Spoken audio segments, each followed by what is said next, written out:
Menteri. Ya, saya tekun mendengar hanya satu minit saja lagi. Cuma saya ingin tanya dengan Menteri. Dalam perbahasan saya juga lihat Menteri sendiri juga telah berbincang tentang Fixed Term Parliament Act, satu akta baru digubal untuk kita mengelakkan perkara-perkara seperti langkah Sheraton. Apakah cadangan yang Berhormat Menteri berkenaan dengan perkara ini, dan bilakah agaknya kita boleh mendengar apa-apa berita tentang Fixed Term Parliament Act yang saya juga percaya disokong oleh ramai daripada sebelah sana, termasuklah timbalan Perdana Menteri pertama. Terima kasih.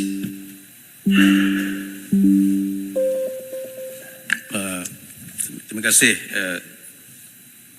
Puan Yang Di-Ketua, dan juga terima kasih Menteri kerana penjelasan yang sangat mendalam tentang kedua-dua cadangan reform, institutional reform, iaitu pendanaan politik dan juga Whistleblower Act.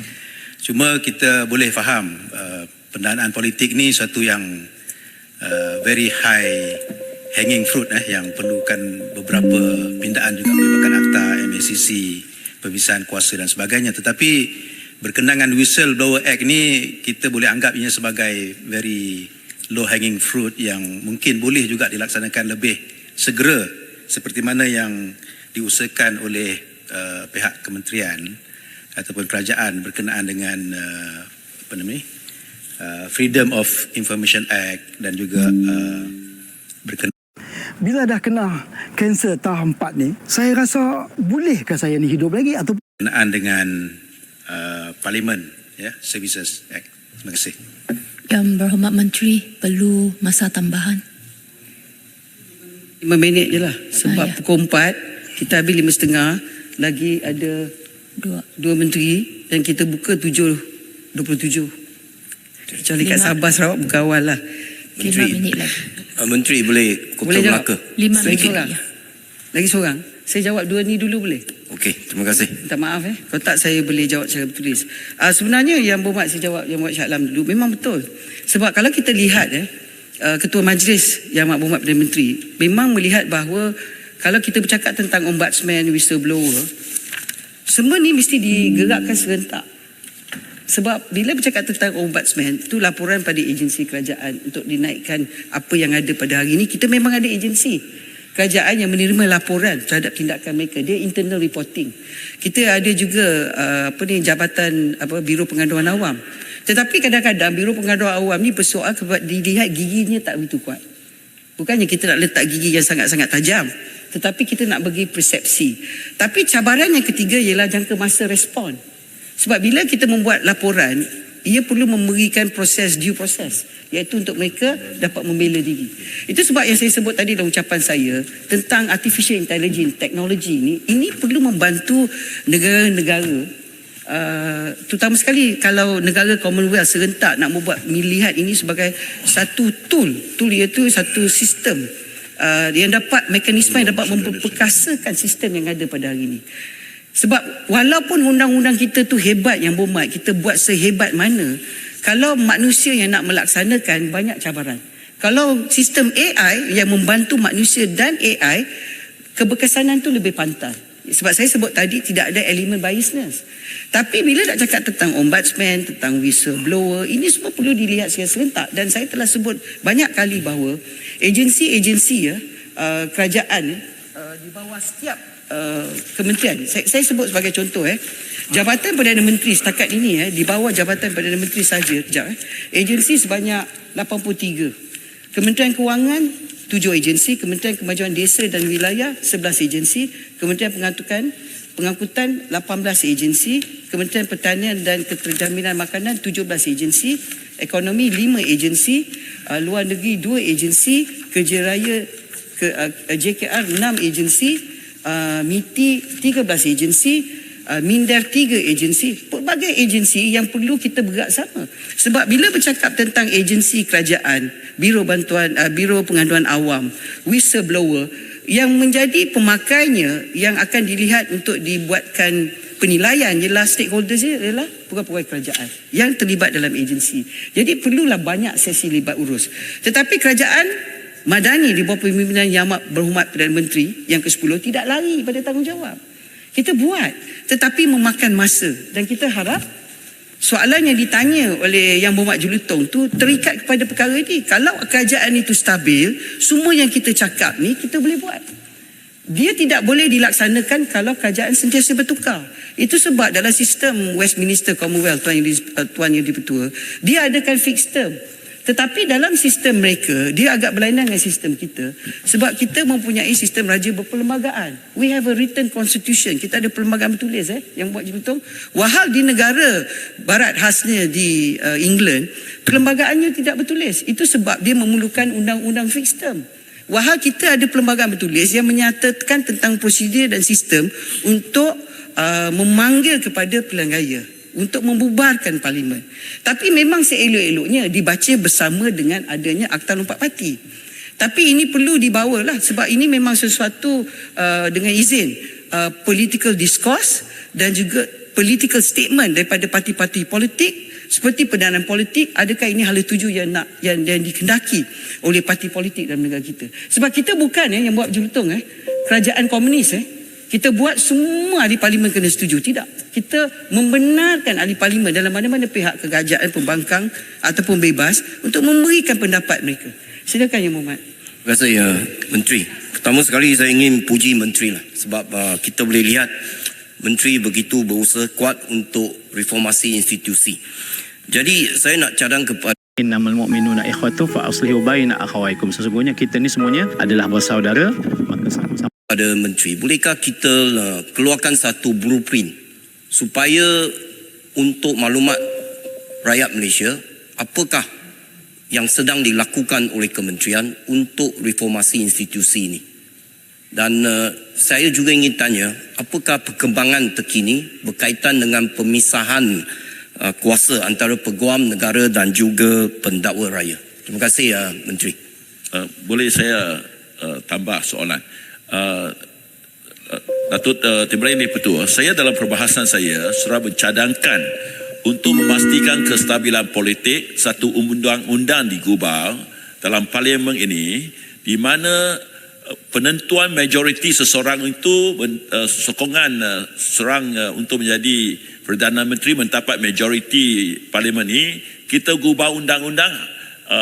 Keputusan hanya boleh dibuat dengan undian dalam dewan ini dan bukan melalui surat akuan, di mana ada kita kata guesswork. Setiap minggu ada seorang lagi yang kata dia ada SD atau surat sumpah sokongan yang lebih.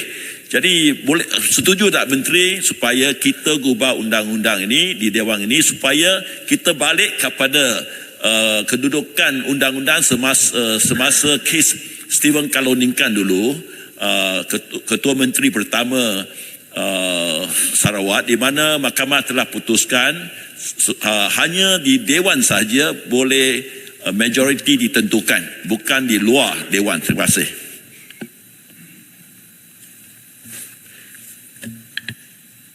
Tuan Speaker, ada lagi 2 menteri, saya kata saya jawab ni last, yang lain saya jawab secara bertulis. Saya jawab pada Beruas dulu. Terima kasihlah Beruas atas harapan bahawa adanya undang-undang yang spesifik untuk memberikan bahawa ini adalah prosedur. Sebenarnya perlembagaan kita adalah ibu segala undang-undang. Pelantikan Yang Amat Berhormat Perdana Menteri telah nyata dalam perlembagaan. Maknanya pelantikan itu telah ditetapkan sebab ahli-ahli parlimen yang memberikan sokongan majoriti. Itulah Perdana Menteri. Sekarang ni kalau kita kata ahli parlimen tidak mahu memberi sokongan majoriti, katakan separuh daripada ahli parlimen nak tarik sokongan, itu memang hak ahli parlimen. Undang-undang perlembagaan tidak menghalang. Tetapi untuk mengatakan di dalam dewan ke di luar dewan, banyak interpretasi tentang apa itu VOC, vote of confidence. Dan ada juga kadang-kadang VOC tertentu itu tidak bermakna kuasa Perdana Menteri itu digugurkan. Tetapi dalam hal perkara ini, selagilah kita ada perlembagaan bertulis, inilah ikatan cara dia, yang mana perlu juga penentuan oleh ahli-ahli parlimen tersebut tertakluk kepada Yang Amat Mulia Tuanku Agong di dalam perlembagaan. Itu mesti dibaca secara bersama. Tapi saya tidak mahu menjawab secara spesifik. Saya boleh bagi jawapan bertulis tentang proses dan prosedur. Tapi kalau nak adakan undang-undang khas, bagi saya perlembagaan ini yang sangat penting, yang perlu dipindah perlembagaan lebih pada undang-undang khas. Sebab Perlembagaan lah segala-galanya. Dan boleh dilihat sebagai sampingan. Kemudian yang Berhormat daripada Kota Melaka memuji saya ucap terima kasih. Sebenarnya bukan saya, tapi sebenarnya ialah Yang Amat Berhormat Perdana Menteri dan semua barisan-barisan kabinet yang bersetuju kepada reformasi institusi dan pindaan, dan juga kepada semua ahli Yang Berhormat dalam Dewan ini yang bersetuju kepada pindaan undang-undang yang lebih baru dan lebih proaktif. Saya sebut tadi, tak tahu Yang Berhormat nampak ke tidak, Guardian surat khabar di UK memuji undang-undang mandatory death sentence pada discretionary, stalking law. Banyak yang kita buat itu adalah juga reformasi institusi. Reformasi institusi tidak bermakna hanya kepada Jabatan Perdana Menteri bahagian undang-undang. Apa yang dibuat oleh sahabat-sahabat menteri-menteri yang lain, pindaan demi pindaan, perubahan demi perubahan. Contoh tadi Kementerian Sumber Manusia. Saya tak tahu nama dah tukar pada Kusuma. Saya ingatkan Kementerian Wanita ke nama Kusuma. Sumber Manusia ada pula Kusuma. Tak apalah, hati jiwa halus kan. Jadi Kusuma tu dia cakap, oh kita buat ni, kita buat ni, macam-macam dia buat. Itulah institusi reform, institutional reform. Sebab dia berdiri memaklumkan kepada ahli dewan bahawa kementerian proaktif kepada perubahan yang berlaku dalam dunia dan dalam negara kita. Sama dengan yang lain-lain ada dalam dewan ini yang bercakap tentang perubahan. Jadi reformasi institusi bukan hanya kepada satu agensi ataupun satu menteri ataupun satu kementerian. Ia adalah kepada kita bersama sebagai kerajaan. Dan hari ini adalah kerajaan gabungan, kerajaan madani, yang dulu tidur lain bantal, hari ini satu bantal, mungkin satu katil, mungkin satu selimut. Tak tahu lama ke tidak, tetapi ini dititah oleh Yang Tuanku Agong. Jadi kita bergerak untuk maslahat umum, untuk kebaikan rakyat. Itu sebab sokongan yang diberi pada Yang Amat Berhormat Perdana Menteri yang dititah Agong perlu membenarkan kami menyelesaikan tanggungjawab kami dalam masa yang diberi. Kalau rakyat tak nak, pilihan raya ke-16 tolaklah. Kalau rakyat nak, kekal ke rakyat nak bagi lebih, terpulang pada rakyat penentu. Tapi saya ucap terima kasihlah pada Yang Berhormat. Blueprint ni Yang Berhormat saya dah sebut tadi. Agensi-agensi saya sebut. Reformasi undang-undang, undang-undang lapor, undang-undang yang ada 2,000 lebih. Saya sebutkan ada 300 lebih agensi demi agensi yang saya sebut. Belum lagi masuk kerajaan negeri. Jadi bila kita nak buat, macam saya sebut tentang Yang Berhormat beruas tanya tentang AGPP. Saya dah cakap berpuluh kali, kita buat kajian empirikal. Tahun ini kita akan buat kajian di Canada dan di United Kingdom. InsyaAllah tahun depan di Australia, ke tertakluk pada masa. Dan ketiga ialah saya sendiri di Zanzibar berjumpa dengan Menteri Undang-Undang Merakap Peguam Negara di Tanzania, yang Menteri Undang-Undang Canada. Dia ni seorang Muslim, seorang Islam. Nama dia Arif. Memang handsome orang dia. Memang betul. Dia puji Malaysia dan kita puji dia. Tapi Canada tu, dia kata dia agak berlainan sebab kerajaan negeri dia, provinsi dia ada peguam negara sendiri. Dan dia juga ada menteri besar ke ketua menteri kerajaan negeri tu yang dia tu sendirilah peguam negara. Itulah yang kata Menteri Pelancongan kadang kong kali kong, inilah kong kali kong. Tapi dia kata dia orang pun adalah sikit pening-pening. Itu yang kita nak buat kajian. Jadi yang buat beruas, kalau kita nak bercinta takkan terus kahwin. Betul tak? Jadi yang buat sabarlah. Nak buat anak pun mungkin 9 bulan keluar. Kami ni baru setahun lebih. Jadi sabar. Tapi yang penting dalam dewan yang kita tak boleh tipu pada rakyat melalui ahli parlimen, Yang Amat Berhormat Perdana Menteri, Yang Amat Berhormat Timbalan-Timbalan Perdana Menteri, Yang Berhormat Menteri-Menteri tidak pernah dalam mesyuarat kabinet menolak cadangan demi cadangan. Tetapi kerana kita adalah kerajaan bertanggungjawab, kita mesti buat dengan cara seperti orang Mandarin cakap ke orang bangsa Tionghoa cakap, man-man, perlahan-perlahan. Sebab kita tak nak buat kesilapan. Sebab yang menjadi mangsa, man-man loy, saya tak faham sangat cakap-cakap. Bererti bahawa Yang Berhormat, kalau kita buat terlampau laju, kesilapan ini kita nak buat pindaan perlembagaan susah. Jadi kita buat pelan-pelan dan kita buat kajian demi kajian. Jadi kesilapan negara tersebut, kita ambil the best practice dengan izin supaya kita dapat satu blueprint yang terbaik untuk pemisahan ni jika ia berlaku melalui perlembagaan. Terima kasih Tuan Yang Speaker. Cadangan saya sebenarnya nak menegakkan peruntukan dalam perlembagaan. Yang saya cadangkan hanya atur caranya supaya kita lebih jelas. Jadi tidak bercanggah dengan perlembagaan dan tak perlu memindah perlembagaan. Kita hanya memerlukan satu undang-undang menyatakan atur cara di mana majoriti dapat ditentukan dan tempat yang terbaik adalah dalam dewan ini. Jadi harapan saya kerajaan dapat nampak cadangan saya tidak bercanggah dengan peruntukan perlembagaan, malah nak menegakkan keperuntukan dalam perlembagaan supaya dia jelas dan pencerahan ini dapat menyelesaikan apa-apa rasa ketidaktentuan mengenai isu ini. Terima kasih. Saya yang buat beruas yang begitu lama dalam parlimen sama dengan saya. Yang membuat beruas saya cadang. Yang buat beruas cadangannya baik. Yang membuat beruas ada idea ungkapan undang-undang, buatlah private members bill. Macam kita buatkan akta lompat parti kan. Kita mula dengan private members bill kemudian menjadi government bill. Buatlah. Buat, bagi idea yang berhormat, kemudian kerajaan boleh sama-sama bincang. Sebab setakat ini apa yang kita sentuh kuasa dah ada dalam perlembagaan. Dan apa-apa nak diubah mesti melalui perlembagaan. Itu saja saya nak malam. Jadi Tuan Yang Di-Pertua, pada semua yang berhormat yang lain yang saya tak sempat jawab, saya ucapkan banyak-banyak penghargaan dan terima kasih atas pandangan dan input-input yang dikongsi dan juga cadangan. Sepanjang tempoh perbahasan ini, Tuan Yang Di-Pertua dan bersama rakan-rakan menteri, terutama sekali timbalan menteri saya yang baru, kami mengucapkan terima kasih kepada yang berhormat sekalian, dan semua jawapan yang tak sempat akan diberi secara bertulis, dan segala pada perbahasan dan soalan-soalan yang tidak dapat dijawab secara lisan, dan segala yang baik datang kepada Allah Subhanahu Wa Taala, dan selamatlah berpuasa dan berbuka. Terima kasih Tuan Yang Di-Pertua.